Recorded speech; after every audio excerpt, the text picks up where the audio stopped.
Hi bro, hi sir பேசலாம். ஆண்டவர் உங்ககிட்ட பேசணும்னு ஆசைப்படுறாரு பிரதர். நம்ம எல்லாருக்கிட்டையும் ஒரு டெய்லி பேசணும்னு ஆசைப்படுறாரு. ஆனால் நம்ம தான் அவர் பேசுறதை கேட்கறத விட்டு இவங்களை எதிர்பார்த்துன்னு அவங்க எதனா பேசுவாங்களா, இவங்க எதனா ஆறுதலாக சொல்லுவாங்களா? நோ நோ நோனுங்க. இந்த வார்த்தையை இப்போ நான் பேச போகிறேன்ல, நான் ஒரு மனுஷன் தான், நான் சொல்லலை. ஏன்னா வார்த்தை அவருது, அவருடைய வார்த்தையை யார் வேணா எடுத்து பேசலாம். ஸோ கவலைப்படாதீங்க சிஸ்டர், கவலைப்படாதீங்க பிரதர். உங்களை நோக்கி தான் ஆண்டவர் பேச போகிறார். ஓகே, விசுவாசிக்கிறீங்கல்ல, நம்புறீங்கல்ல, உங்களுக்காக ஒருத்தர் மேலேருந்து வந்தார், அடிக்கப்பட்டார், மரித்தார், உயிர்த்தார், எழுந்தார், உங்கள் கூட இருக்கிறாரு, உங்களை கொண்டு பெரிய காரியங்களை செய்ய போகிறாருன்னு விசுவாசிக்கிறீங்கல்ல, அப்போனா இந்த வார்த்தை உங்களுக்கு தான். நீங்கள் நம்பி தான் ஆகணும், வேறு வழியே கிடையாது. ஏன்னா இவரை விட்டால் வேறு வழியே கிடையாதுங்க. நான் வார்த்தைகளை வர பாருங்களேன்.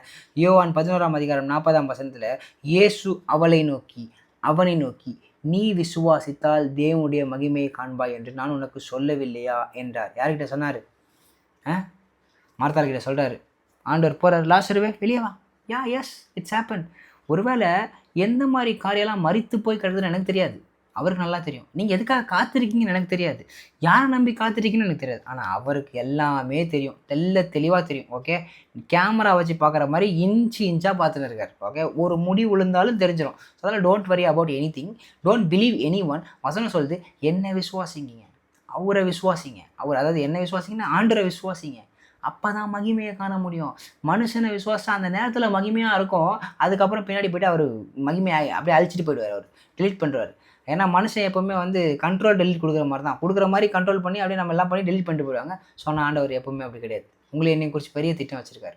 Okay, this year sure I know next லெவலுக்கு நீங்கள் போகணுன்னு அவர் ஆசைப்படுறாரு. நெக்ஸ்ட் லெவல் போனோன்னா Jan 24 சாட்டர்டே ஈவினிங் நடக்கிற அந்த நெக்ஸ்ட் லெவல் மீட்டிங் இன்னும் நீங்கள் என்ரோல் பண்ணனா பயோவில் லிங்க் இருக்குது. ஸோ கூகுள் ஃபார்மை ஃபில் பண்ணுங்கள், அந்த ப்ராட்காஸ்ட் சேனலில் ஜாயின் பண்ணுங்கள். ப்ராட்காஸ்ட் சேனல்லே நான் போட்டிருக்கேன், ஜஸ்ட் ஸ்க்ரோல் பண்ணி ஜாயின் பண்ணுங்கள்.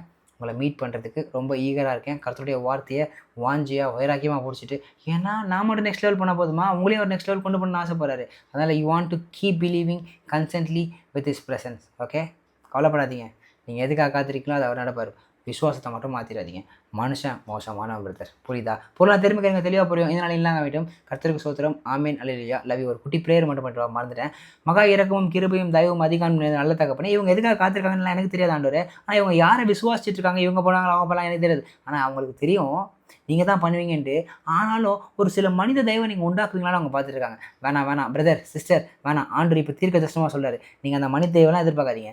நம்மளை படித்த தேவாதி தேவனை மட்டும் பாருங்கள், மனித தெய்வம் ஆட்டோமேட்டிக்காக கொண்டு வருவார். ஆனால் நீங்கள் அவங்களோட எதிர்பார்ப்பை நிறுத்துங்கன்னு ஆண்டவர் சொல்லுற இந்த நேரத்தில் நீங்கள் எதிர்பார்ப்பை விடுங்க, கர்த்தரை எதிர்பாருங்க. கர்த்தர் பெரிய காரியங்களை செய்வார். புரியுதா பிரதர் சிஸ்டர்? இதனால் இல்லாமல் விடும். கர்த்தருக்கு சோத்திரம். ஆமென் அல்லேலூயா. Love you once again. கர்த்தர் உங்களை கொண்டு பெரிய காரியங்களை செய்வாங்க. God bless you. Love you.